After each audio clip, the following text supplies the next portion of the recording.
There are moments that seem to stand still in time. Events that transcend the master plan of your life. Unexpected twists, wind blows of destiny. One of these moments that you will remember all your life. Or not.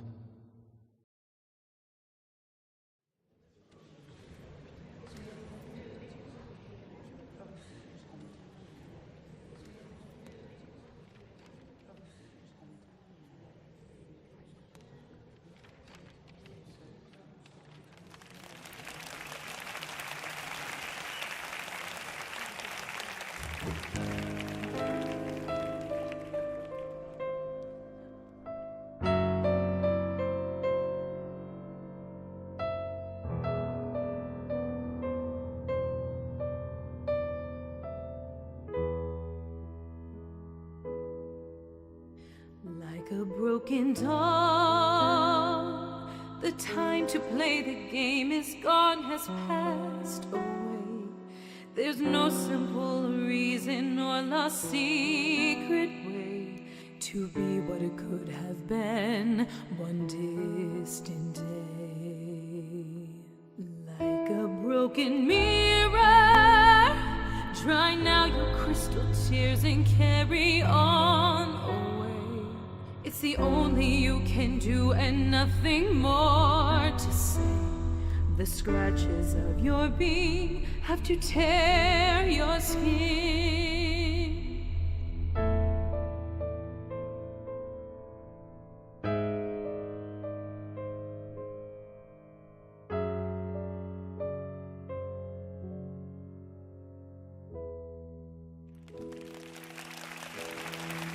The broken mirror, dry now your crystal tears and carry on away. It's the only you can do and nothing more to say. The scratches of your being have to tear your skin.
Ah, Mrs. Moore.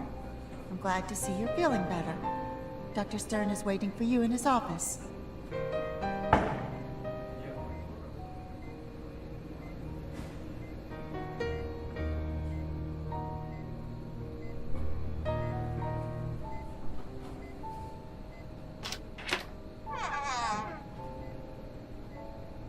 Mrs. de Moore, I'm glad to see you recovered.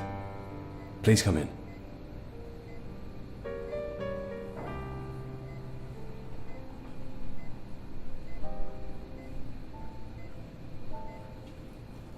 Try to calm down. You don't remember the day of the concert, do you? You see, I'm not going to give you too many details. You'll understand why. I'll just tell you.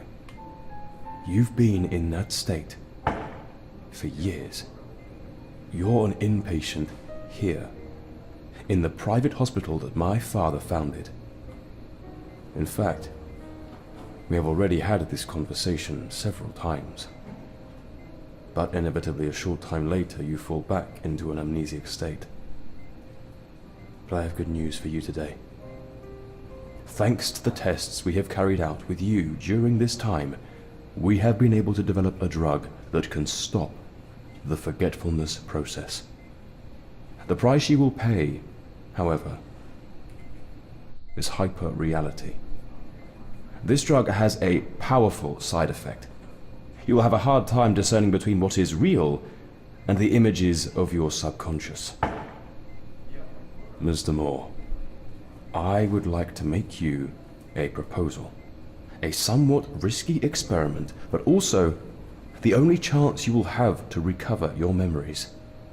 I propose that you return to familiar places and be directly exposed to your memories. This will be done under the effects of this drug, which seems to be the only effective method. Miss Castor, please prepare the doses I told you about in the laboratory for Mrs. D'Amour. Yes, Doctor. We will go to your family estate. The place where you were born, Ravenhill Manor, is fortunately not many miles from the hospital. For reasons unknown to me, you seem more likely to remember during the evening hours, so if you are able, we will go together tonight in search of your past and see if walking through the surroundings, now abandoned to the passage of time, can finally reconnect you with your memories.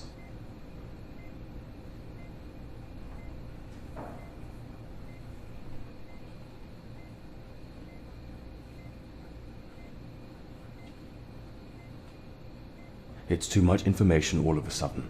It's understandable. Let's do a little test.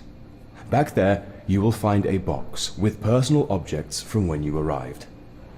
Can you tell me if they bring back any memories? It is very important that you look at them carefully. This way, we will predispose your mind to reverse your amnesia.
Have you already gone through your things?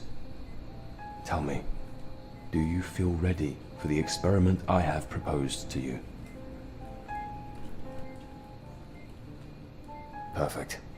I expected nothing less from you. Go to your room, get dressed in street clothes, and gather what you think you need. We have a long journey ahead of us. I have to prepare the drug doses for the trip. I'll join you downstairs shortly.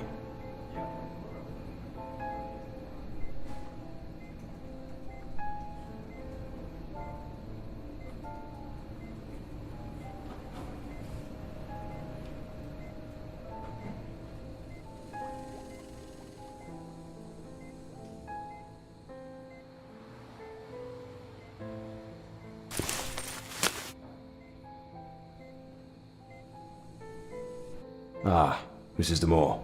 Here, I have prepared a flask for you and filled it with the first dose. Drink it. It will take a little while to have the effect, practically as long as the journey lasts. Come with me. I have the car at the door. We have no time to lose. I'll tell you more on the way.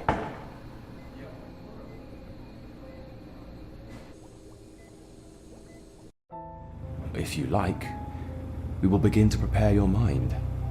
Remember, you will have hallucinations and unreal visions, which may seem like real nightmares, and will be mixed with real, valuable memories. Only you can choose which ones to keep. This is why I have not told you anything about your past, so as not to interfere with the recovery flow of your memories. One more thing. In the hospital, you are especially sensitive to mirrors. Seeing your reflected image seemed to transport you to your past, and you began to remember.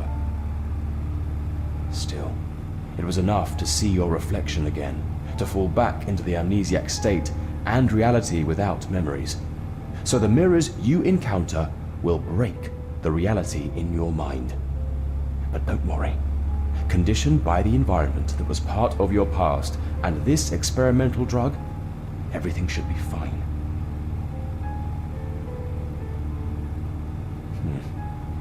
It's not the first time I've been here, you know. My father was your family doctor. I visited this place several times when I was a child.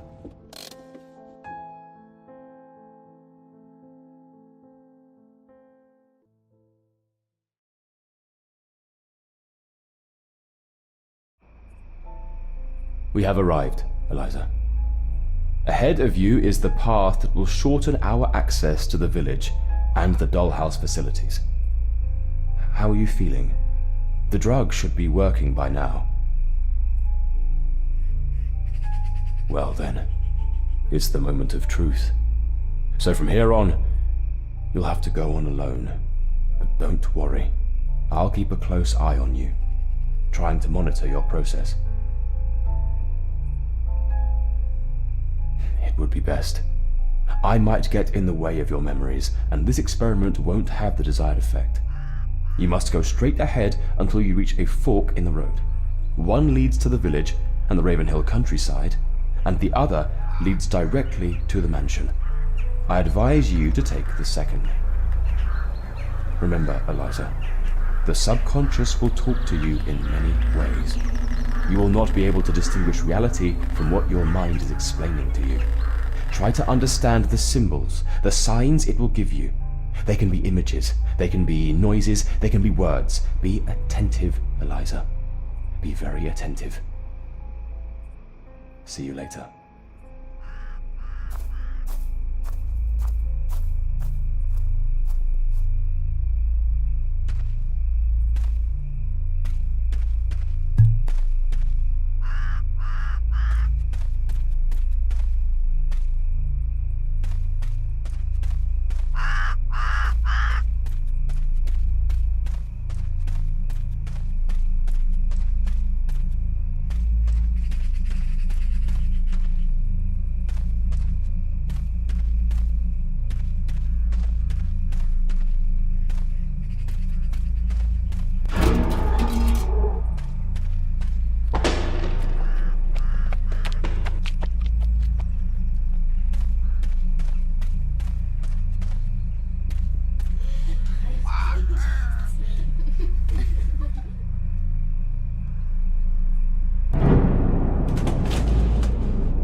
I know that time is running out.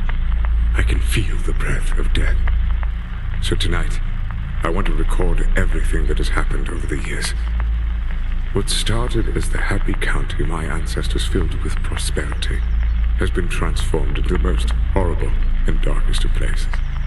That is why I am recording my account of events on the cylinders of this old phonograph that my father bought from Thomas Edison.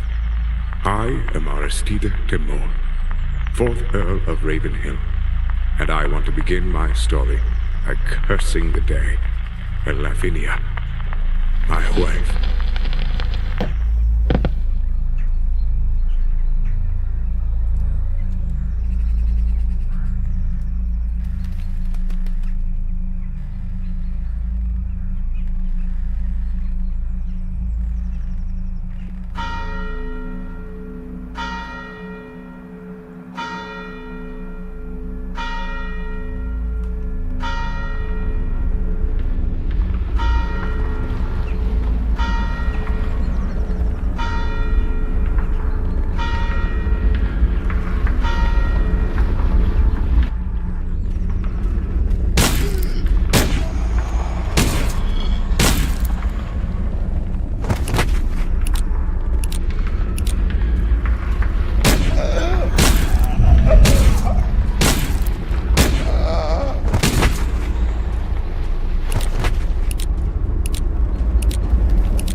Eliza, come on, don't dawdle. There's nothing interesting here.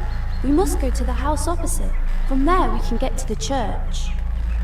Mrs. Norman is the only one who still has the key, and at this hour she usually goes there to say her night prayer for her son who died in the swamp.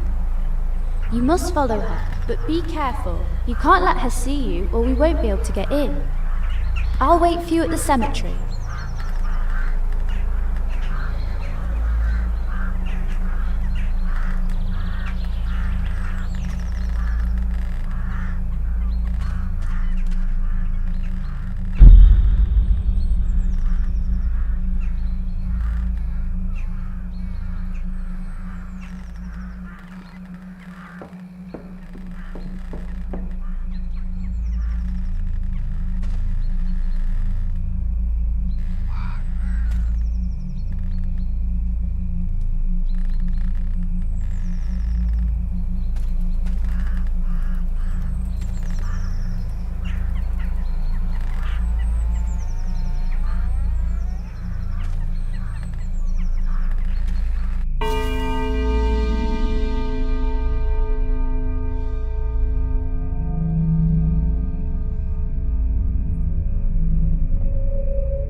Eliza! How are you? Are you remembering your past? It seems that this road is closed. I'll take a detour and see you later. Go towards the swamp. You must cross it to get to the mansion. Remember to take the drug when your subconscious shows you a sign.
I met Lavinia in Paris.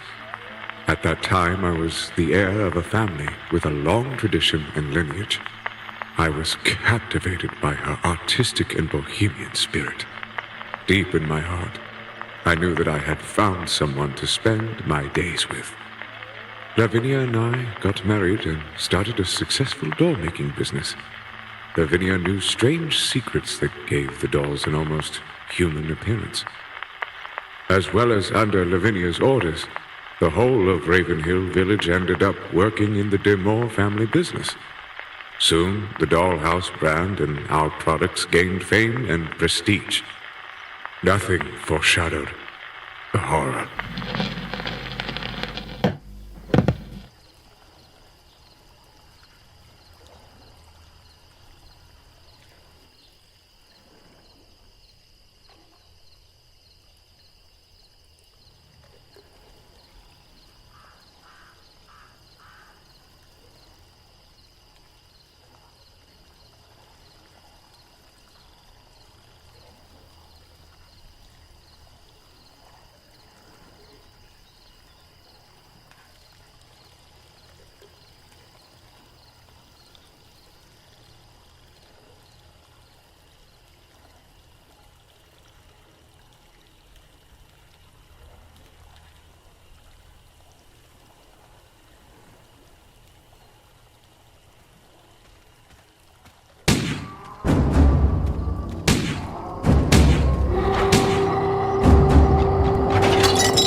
Dr. Stern and Lavinia were playing God of sorts.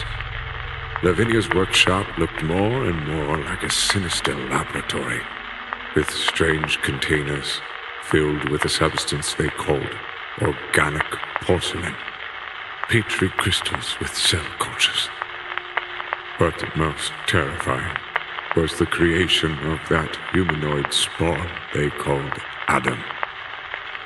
He was the first to contain an experimental substance, the first version of what they would name Soul. I ordered Dr. Stern to leave the mansion immediately and take that monster away. With Dr. Stern's departure, Lavinia seemed to have regained some semblance of normality, but she was no longer making dolls, but strange, grotesque characters. One day, suddenly, everything changed. Luck blessed us with good news.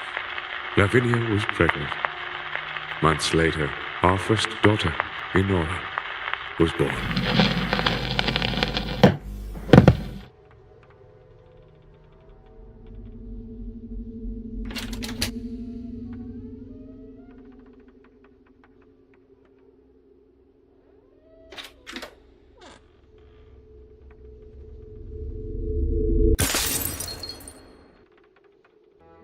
Eliza, be quiet. They will hear us. If they find us together, we won't be able to see each other again. It's very important that you find Mum's diary. Without it, nothing makes sense. Follow me.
In this diary, Mother wrote most of her experiments. In it, she says that she condemned the door of the laboratory so that no one could ever access it, but she also made it clear that there's an alternative way to get there. She talks about the back of the mansion, a fair, a clown, and a diabolical attraction that takes you to a hidden door, and from there to the lab. What you're looking for, you'll only find it if you can get there. There will be a key in this room.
Eliza, finally.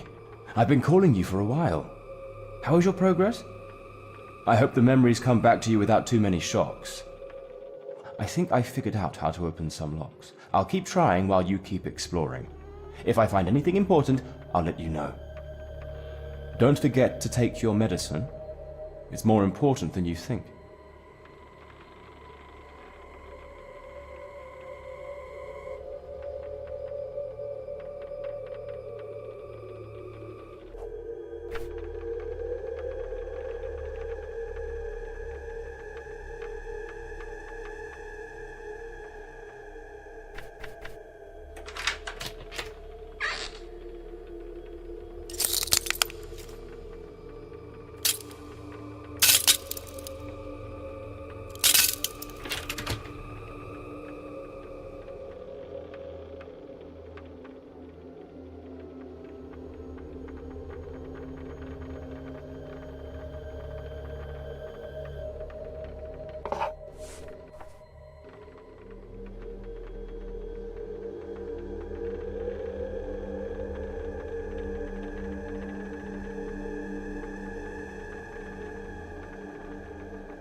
Eliza, we have to hurry. The dolls have warned of your presence. Here you are in imminent danger. You must find the medallions. Only then you'll be able to get out of here and move on. Come on, I'll show you a secret way.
Eliza!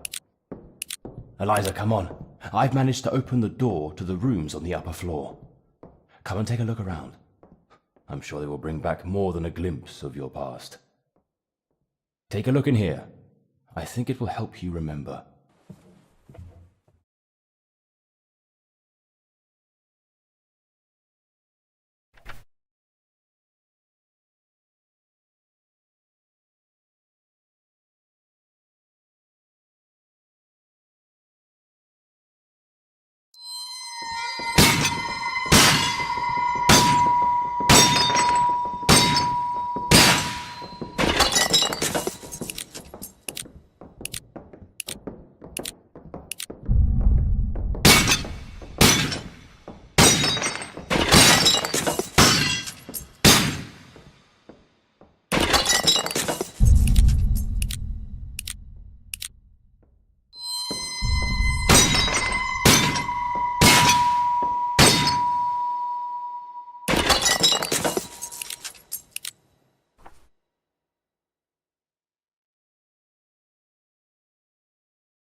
Everything in Ravenhill was back to normal. Enora was already 3 years old, and the business was doing very well thanks to many visitors who came to the dollhouse and its premises. Lavinia, now pregnant for the second time, was still creating new dolls and seemed to be happier than ever. In the midst of all this apparent joy, our second daughter was born. Time passed, and the two girls grew up happily. Until that day. Enora was 7 years old, and the little girl was 4. They were playing innocently in the garden of the mansion They were climbing on a heavy wrought iron gate.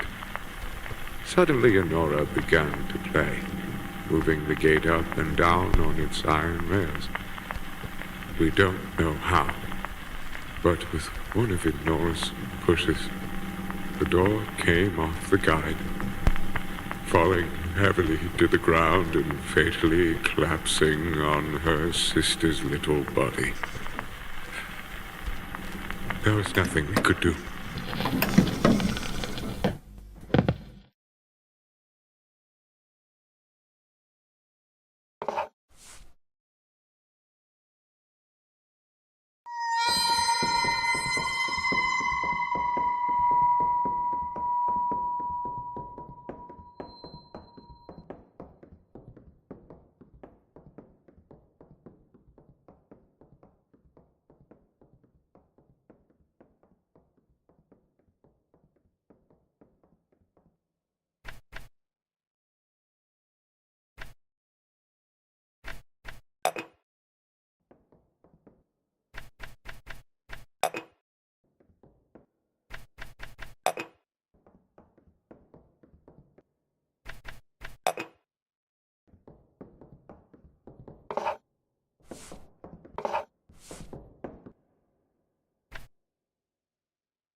After the death of her little daughter, Lavinia fell into a deep depression. She despised Enora, as she blamed her for her death. What could I do? The day Lavinia went to visit Dr. Stern again, that day, I knew it would be the beginning of the end. She returned in high spirits, saying that Dr. Stern had come a long way during our estrangement, that she had seen the new version of the Adam creature, and the proof of its successes. And then he proposed to me to recreate our defunct daughter. She wanted to use organic porcelain, now fed with a culture of stem cells, and that strange liquid she used in her dolls, which she called soul. She would evolve. She would grow like any human being. And that's why she needed to take tissue from little Enora.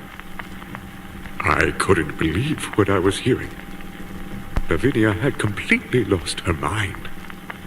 I ran in search of Enora. I found her under the stairs, crying. Her dress was full of blood.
still don't know how I agreed.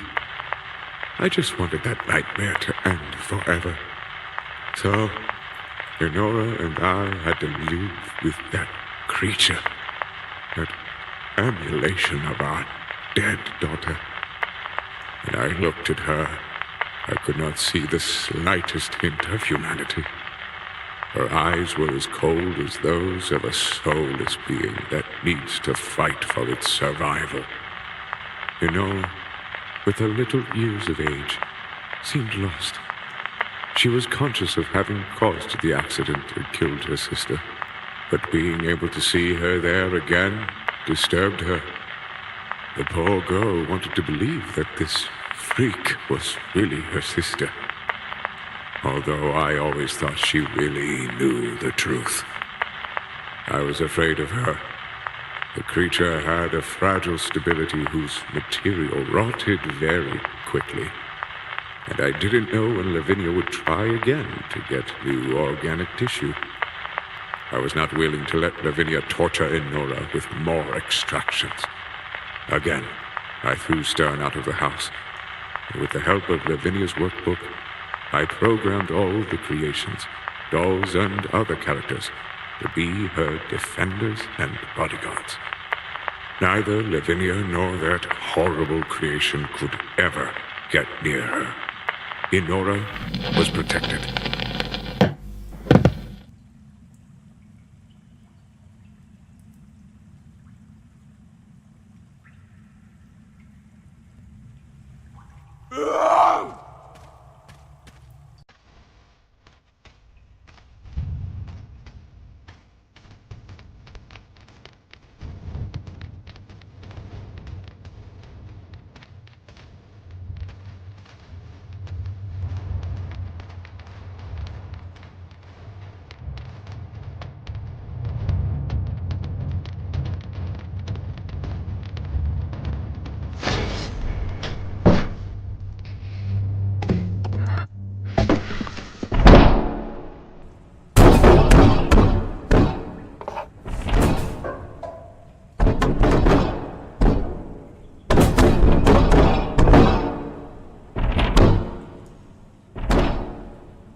Having completely lost her mind, Lavinia could not get to the essential cells from Honora to make the regenerative fluid. She was obsessed. She was no longer working, and the village began to notice the decline. The disappearance of some children did not help either. It was more than suspicious, and it was more than obvious that she and Dr. Stern wanted to find a supply of children's stem cells. The villagers were plunged into rumors and mistrust. Soon the appearances of Lavinia and the doctor were feared among the villagers. Gradually, almost everyone left the village except for Mrs. Norman, an old woman driven mad by her son's death in the swamp. At night, this poor woman would wander around the village, lighting candles everywhere, praying for the soul of her son and all the missing children. Lavinia realized that her creation did not humanly understand reality. Her reality was a mixture of the natural world and fictional delusions. Trying to awaken the real Eliza inside her, she built a theater, made her live this parallel reality, like a sinister doll's play. Enola and I lived as refugees in the other wing of the mansion, protected by the porcelain creatures.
Lavinia entered Enora's room while she was asleep.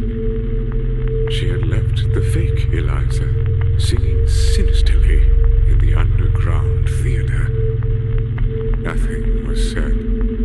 I suspected that Lavinia would seize the moment to try to get another sample of Enora's skin. Her screams alerted me. It was too late. The bed was full of blood, and Enora was crying. Lavinia had already returned to the small theater, where Dr. Stern was waiting for her to collect the sample. I pounced on that damned doctor, and we started a fierce fight. A spotlight fell on the curtains. A fire quickly broke out. Suddenly, the ropes holding a heavy mirror were burnt, and it fell on Eliza, leaving her inert on the stage. Lavinia was screaming hysterically, trying to pull Eliza's body off the stage in flames. I wanted to help them, yes, but a voice inside me told me that this was their fate. I ran away, Enora in my arms, and headed towards the swamp houses, where I explained all the horror of Lavinia and Eliza to the guard. In the distance, I could hear the fire burning at Raven Hill. I covered Enora's ears, and there we stay, hiding in the darkness and the mist. We'd never return to Dollhouse.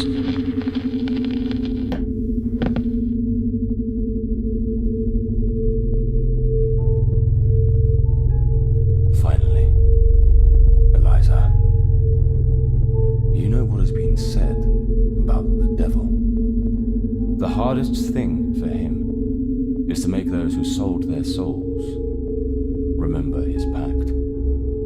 Forgetting protects us, camouflages us from our memories, offers us a chance.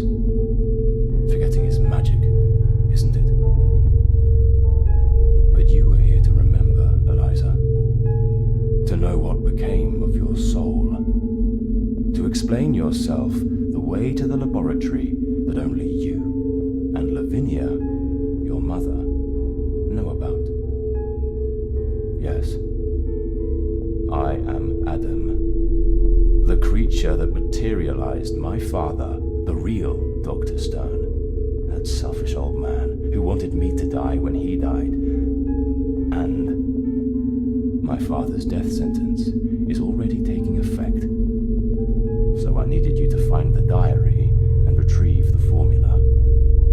That drug, the soul, it is the substance you have been taking. The drug I gave you in the hospital is our last reserve. So I needed to bring it to you, so you could bring us here. The lack of the drug affects you and me in different ways. You only lose your memory, but I degrade. I am transformed into a demented being. My skin tissues degrade severely, and I lose control of myself. Without the drug, this happens more and more frequently, until one day, I will no longer be myself. The night of the fire, you were in your world, singing on this stage. Suddenly, a fight broke out between Aristide and my father. And then the fire. And the decorative mirror came loose and fell heavily on you. The last thing you saw, Eliza, before you fell into your long unconsciousness, was your own image. For this reason, when you look at it again, your memories are triggered as if it were a nightmare. I am ready, and I cannot waste another minute. Give me the diary with the formula. I must make it right now in the lab, or else I won't be able to recover my appearance, and I'll start to degenerate again and go mad until I end up as a monster that rots and dies. No!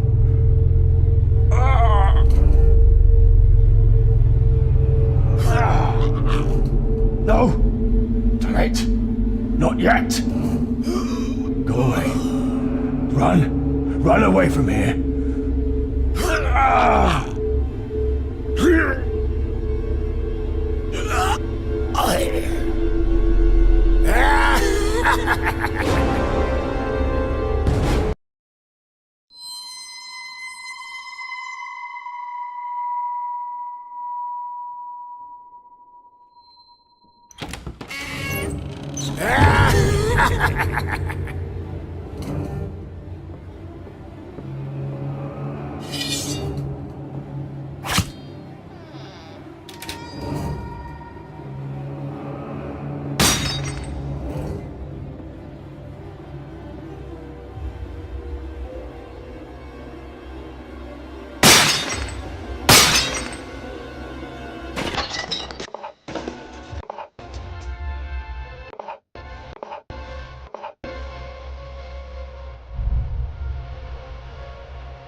Do you remember me, Eliza? I always felt guilty about that day. Our mother went mad, and our father could not take it anymore. He died soon after he took refuge in the swamp. I was cared for years by Mrs. Norman, an old woman who lost her son, drowned in the swamps. One day, Adam appeared and told me his story and his despair at not being able to regenerate. He also warned me of your existence and how important it was to make you remember. Our mother died in the fire, and as far as I knew, I was sure that you had died too. But no. You were rescued by Dr. Stern's father and taken to hospital. To that man, you were just a valuable jewel, an evolved experiment. His wretched heart yearned only to hoard the secrets our mother had developed. But he never had the talent to emulate her accomplishments. As for Adam, his other creation, old Dr. Stern had decided not to leave a record of the formula, so that when he died, his spawn could not regenerate and would die as well. Adam was degenerating rapidly, and I couldn't help him. Our mother never let him into the lab.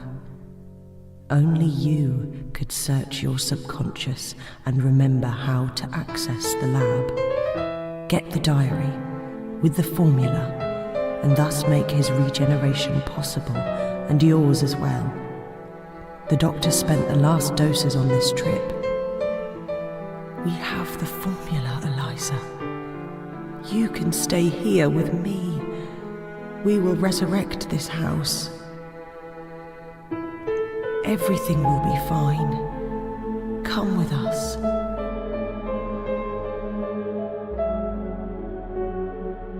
Come with us.